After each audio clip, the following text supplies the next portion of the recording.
नमस्कार दोस्तों, मैं Kiran Pal Rana, lecturer geography education department Haryana, अपने इस कॉम्पिटिटिव एग्ज़ाम के और भूगोल के चैनल में आपका हार्दिक स्वागत करता हूं।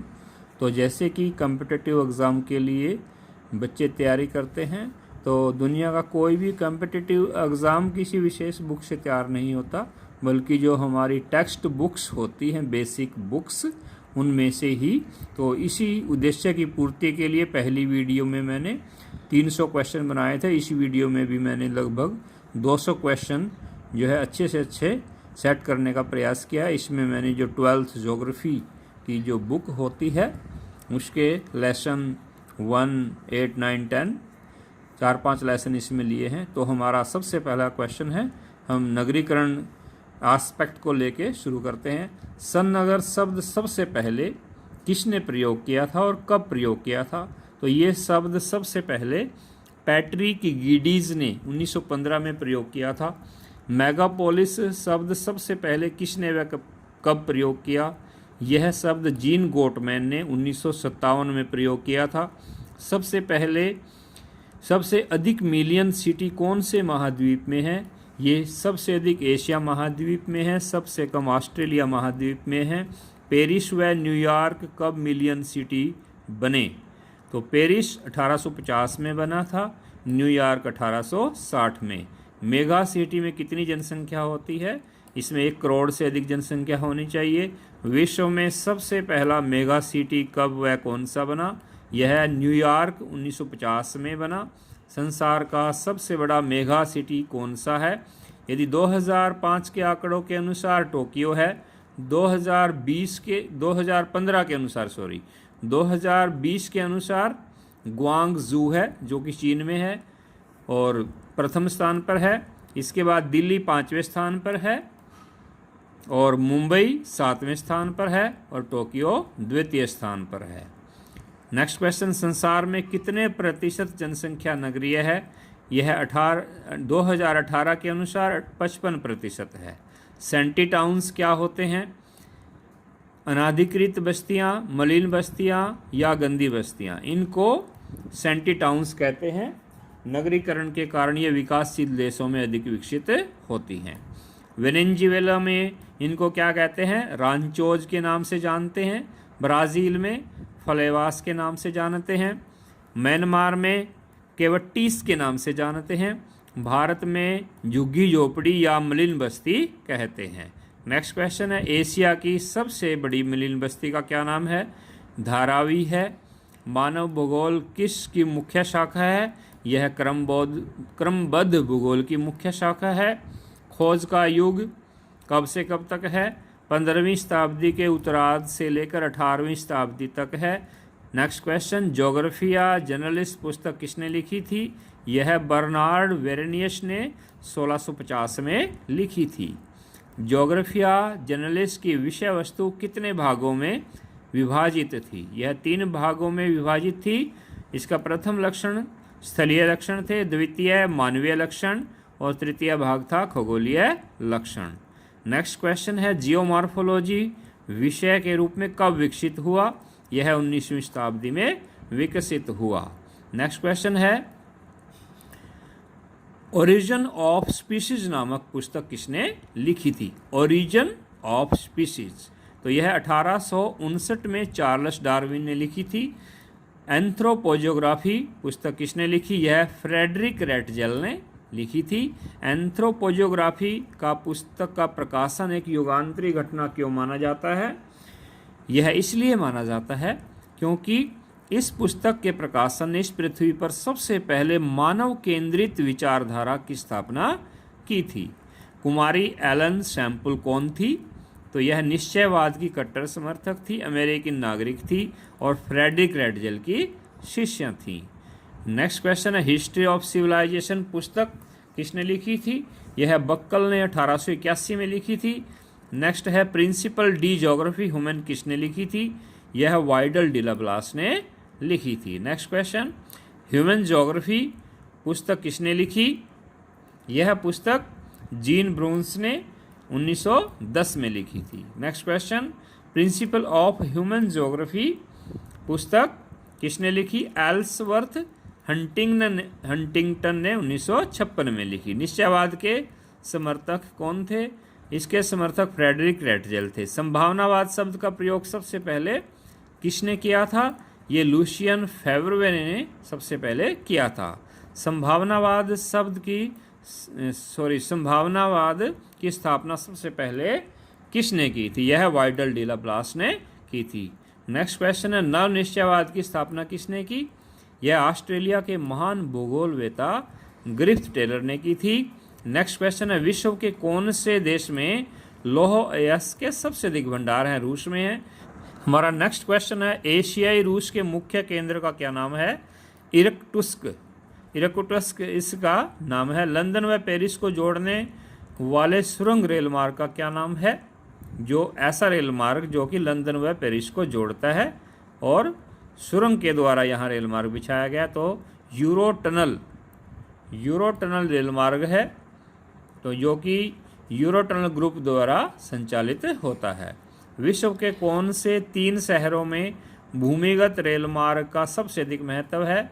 लंदन, पेरिस तथा मॉस्को। एशिया में सबसे अधिक सघन रेल मार्ग जाल कौन से देश में है? चीन के अंदर है। यहाँ लंबाई है 1,21,000 किलोमीटर रेल मार्ग हैं।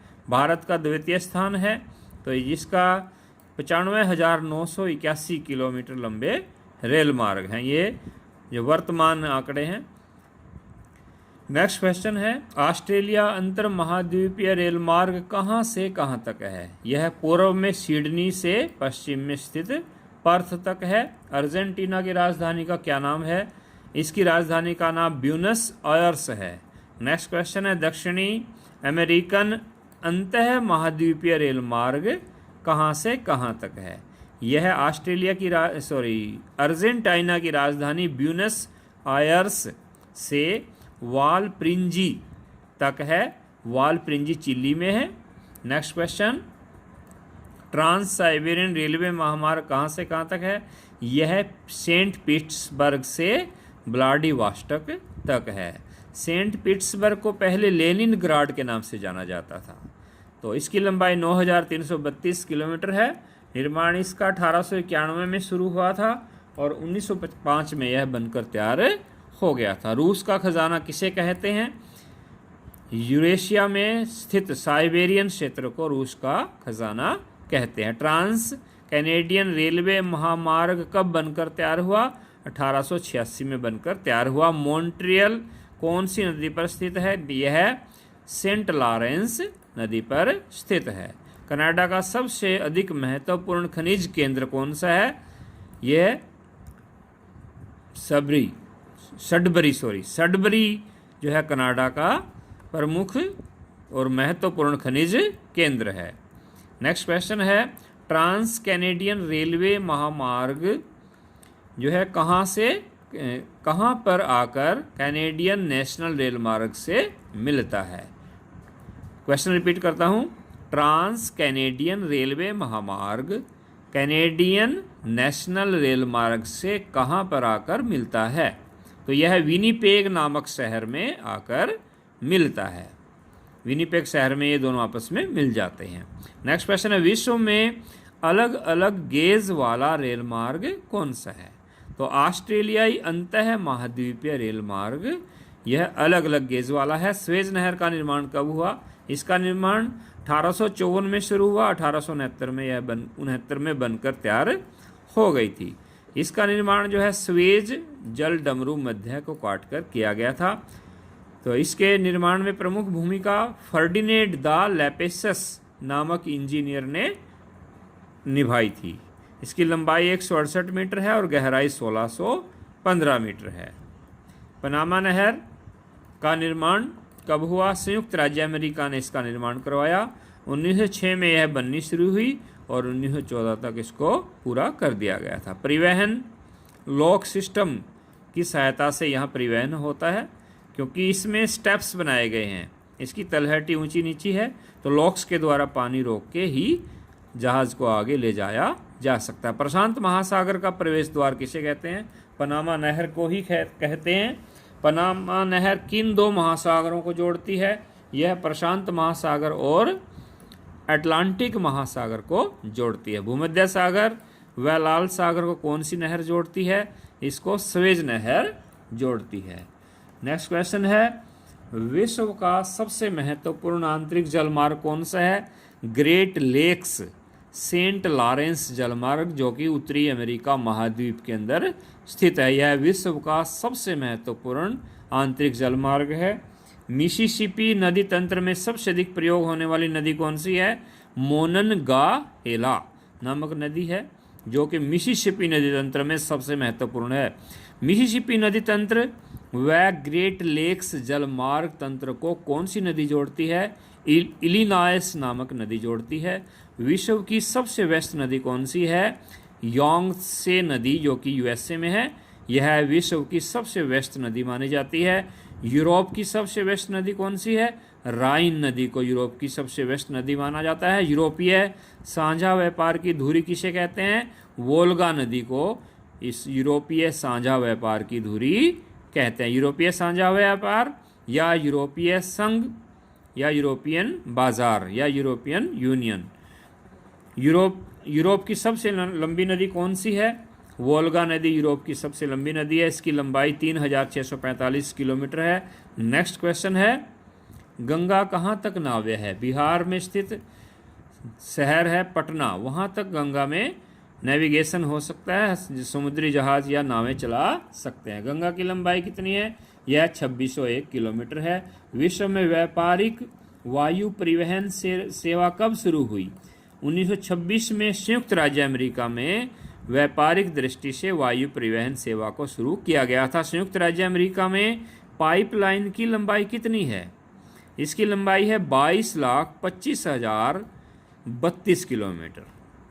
संयुक्त राज्य अमेरिका में इतने लंबे पाइपलाइन है। नेक्स्ट क्वेश्चन है, संयुक्त राज्य अमेरिका की सबसे लंबी पाइपलाइन का क्या नाम है? इसका नाम है बिग इंच पाइपलाइन, सबसे लंबी पाइपलाइन है। टैप लाइन क्या है?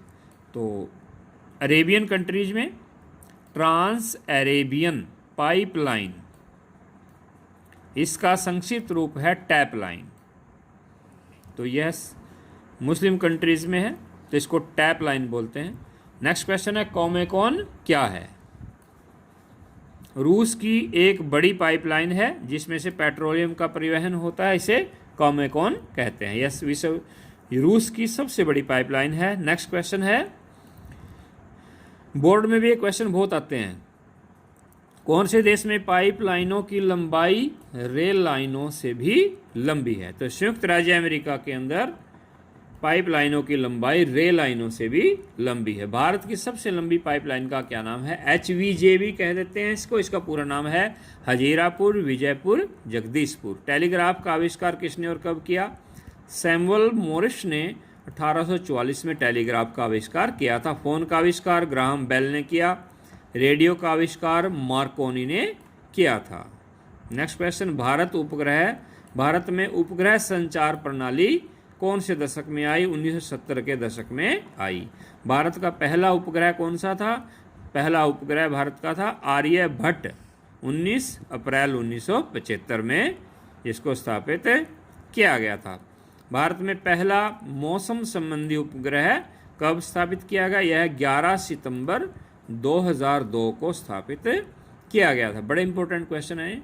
नेक्स्ट क्वेश्चन है, रेशम मार्ग की लंबाई कितनी थी? यह 6000 किलोमीटर। दास व्यापार पर प्रतिबंध सबसे पहले कहाँ व कब लगा? Most important question. डेनमार्क ने इसे 1792 में प्रतिबंधित कर दिया था। ग्रेट ब्रिटेन ने 1807 में कर दिया था। संयुक्त राज्य अमेरिका में इसे 1808 में प्रतिबंधित किया गया। जाम्बिया तांबे से कितना प्रतिशत विदेशी मुद्रा प्राप्त करता है? यह अपनी विदेशी मुद्रा का 90% तांबे से निर्यात करता है। युगांडा कहवा से अपनी विदेशी मुद्रा का कितना प्रतिशत प्राप्त करता है? यह 90% प्राप्त करता है। नेक्स्ट क्वेश्चन है, मारितानिया, जाम्बिया तथा युगांडा, ये 3 देश अपने प्राथमिक उत्पादों का इन देशों के लिए क्या महत्व है? इन देशों के लिए सबसे महत्वपूर्ण पक्ष यह है कि ये अपनी विदेशी मुद्रा का 95% प्राथमिक उत्पादों से ही कमाते हैं। नेक्स्ट क्वेश्चन है गेट। गेट यानी कि general agreement on tariffs and trade, इसकी स्थापना कब हुई, वह कहाँ हुई? तो इसकी स्थापना सबसे पहले 1948 में जेनेवा में इसकी स्थापना की गई थी। WTO कब बना? वर्ल्ड ट्रेड ऑर्गेनाइजेशन की स्थापना कब हुई? 1995 में वर्ल्ड ट्रेड ऑर्गेनाइजेशन बना। जो गेट था, गेट का नाम बदलकर ही WTO 1995 में रखा गया था। उसके बाद इसको WTO वर्ल्ड ट्रेड ऑर्गेनाइजेशन के नाम से जाना जाने लगा। नेक्स्ट क्वेश्चन, आसियान की स्थापना कब हुई थी? तो आसियान की स्थापना 1967 में। आसियान का संक्षिप्त रूप में फुल फॉर्म है association of south east Asian Nations. तो इसकी स्थापना 1967 में हुई। भारत कौन से व्यापारिक संगठन का सह सदस्य है? ये बहुत बार क्वेश्चन आता है। आसियान, भारत जो है आसियान का सह सदस्य है। नेक्स्ट क्वेश्चन है यूरोपीय संघ से पहले इसके अन्य क्या क्या नाम थे? तो इसके पहले यूरोपीय आर्थिक समुदाय भी बोलते थे, इसको यूरोपीय साझा बाजार भी बोलते थे। नेक्स्ट क्वेश्चन है यूरोपीय आर्थिक समुदाय का नाम यूरोपीय संघ कब किया गया? इसका नाम जो है 1995 में बदलकर यूरोपीय संघ कर दिया गया। नेक्स्ट क्वेश्चन है संसार का सबसे बड़ा एकल वैश्विक बाजार केंद्र कौन सा है? यूरोपीय संघ या यूरोपियन यूनियन, यह संसार का सबसे बड़ा बाजार केंद्र है। नेक्स्ट क्वेश्चन है यूरोपीय संघ की मुद्रा क्या है तथा यह कब बनी? तो यूरोपियन यूनियन या यूरोपियन संघ की मुद्रा 1999 में बनी। यूरो को 1999 में यूरोपियन यूनियन की मुद्रा के रूप में मान्यता दी गई। नेक्स्ट क्वेश्चन, 1973 में यूरोपियन यूनियन के 3 नए सदस्य कौन से बने? इसमें यूनाइटेड किंगडम, जिसको ग्रेट ब्रिटेन बोलते हैं, डेनमार्क तथा आयरिश गणराज्य है। 3 देश इसमें शामिल हुए 1973 में। यूरोपियन यूनियन का मुख्यालय कहाँ है? यह बेल्जियम की राजधानी ब्रुसेल्स में स्थित है। नेक्स्ट क्वेश्चन आता है नाफ्टा की स्थापना कब हुई? तो north American free trade association, इसकी फुल फॉर्म है। 1988 में इसकी स्थापना की थी। तो कनाडा और USA ने मिलकर की थी। तो विश्व में पहली बार विकसित देशों के संगठन में कब व किस देश को मिलाया गया? 1994 में मैक्सिको को। नाफ्टा की स्थापना कनाडा USA ने की थी 1988 में। उसके बाद 1994 में इस विकासशील देश को भी इन्होंने अपने साथ मिला लिया। नेक्स्ट क्वेश्चन है ओपेक क्या है? ये भी बड़ा क्वेश्चन आता है पेपर में। तो organisation of petroleum exporting countries. तो पेट्रोलियम एक्सपोर्टिंग कंट्रीज ने यह संगठन बनाया 1960 में। इसके 13 सदस्य हैं और ये पेट्रोलियम के निर्यात संबंधी मूल्यों संबंधी नीतियों का निर्धारण करने के लिए बनाया गया। यूरोप को 1970 की मंदी से उबारने के लिए किसने सहायता की थी? यूरोपियन यूनियन ने की थी। 1957 में रोम की संधि के कारण 1957 में यूरोपियन यूनियन की स्थापना रोम संधि के कारण हुई थी। 1970 की मंदी से उभारने में यूरोपियन यूनियन ने बहुत सहायता की थी। यूरोप इसकी वजह से मंदी से जल्दी से बाहर निकल आया था। नेक्स्ट क्वेश्चन है एफ्टा क्या है? तो इसका गठन जुलाई 1959 में हुआ था। औपचारिक रूप से इसकी घोषणा 1960 में हुई थी। 7 सदस्यों ने मिलकर की थी। यूरोपियन फ्री ट्रेड एसोसिएशन इसको बोलते हैं। नेक्स्ट क्वेश्चन है ग्रेट ब्रिटेन और डेनमार्क ने यूरोपियन यूनियन की सदस्य कब छोड़ दी थी? 1973 में। जैसे कि हमने ऊपर पढ़ा था कि 1972 में इन्होंने सदस्य छोड़ी, 1973 में तो जो नए देश इसमें आकर मिल गए थे। तो नेक्स्ट क्वेश्चन है, आइसलैंड और फिनलैंड ने यूरोपियन यूनियन की सदस्यता कब ली? 1972 में। आइसलैंड और फिनलैंड यूरोपियन यूनियन में आकर 1972 में मिल गए। नेक्स्ट क्वेश्चन है, सार्क क्या है? South Asian association for regional cooperation. तो इसका गठन 8 दिसंबर 1985 को भारत व उसके पड़ोसी देशों ने मिलकर किया था। 7 इसके सदस्य हैं। नेक्स्ट क्वेश्चन है, आंतरिक या अंतर्देशीय पतन क्या होता है?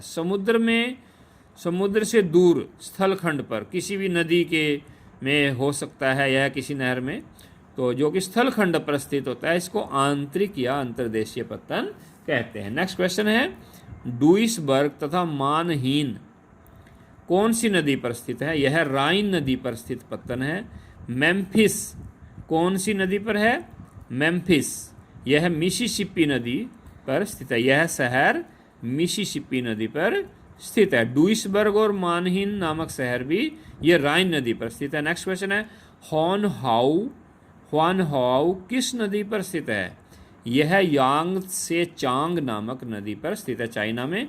नेक्स्ट क्वेश्चन है, कोलकाता कौन सी नदी पर स्थित है? यह हुगली नदी पर स्थित है। बाह्य पत्तन क्या होता है?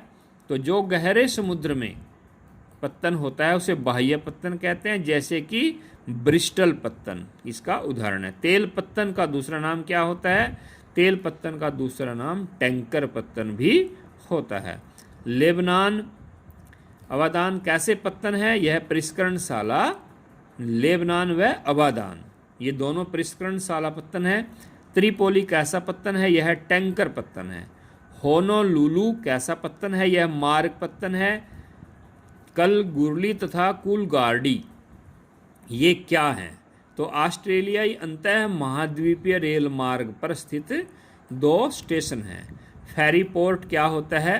तो इन्हें पैकेट स्टेशन भी कहते हैं। यहाँ पर पुराने समय में डाक उतारने चढ़ाने का कार्य किया जाता था।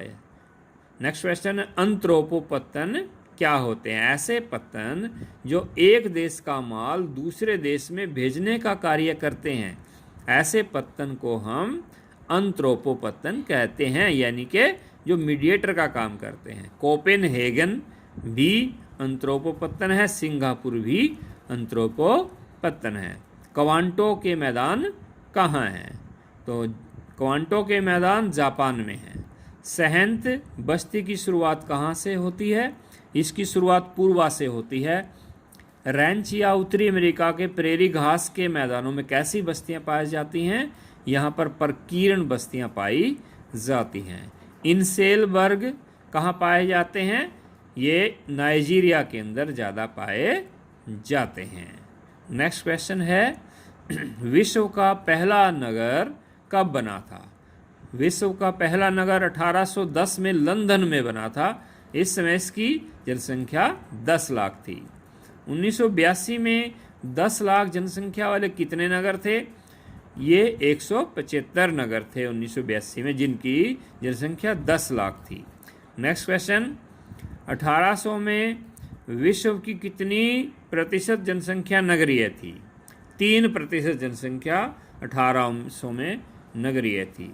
बहुत तीव्र गति से बढ़ी और 2001 में यह होगी 48% और 2011 में 52%। नेक्स्ट क्वेश्चन, कौन से देश में नगर कहलाने के लिए केवल 250 जनसंख्या ही काफ़ी है?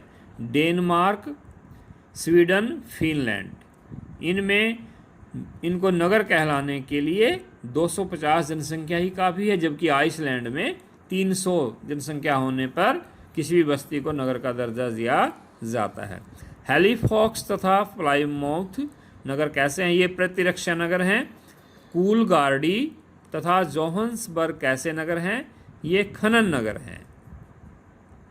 नेक्स्ट क्वेश्चन, अदीस अबाबा क्या है? तो यह इथोपिया की राजधानी का नाम है, अदीस अबाबा। अदीस का अर्थ है नया, नवीन, न्यू, और अबाबा का मतलब है पुष्प। 1878 में अदीस अबाबा को इथोपिया की राजधानी बनाया गया था। नेक्स्ट है मरकाटो क्या है? तो मिस्र की राजधानी काहिरा से लेकर जोहान्सबर्ग के बीच का जो इतना बड़ा लंबा एरिया है, तो वहाँ तक यह इस महाद्वीप का सबसे बड़ा बाज़ार है, जिसको मरकाटो बाज़ार के नाम से जाना जाता है। ऑस्ट्रेलिया की राजधानी क्या है? इसकी योजना किसने बनाई? ऑस्ट्रेलिया की राजधानी कैनबरा है। इसकी योजना वाल्टर वर्ली ग्रिफिन ने बनाई थी 1912 में।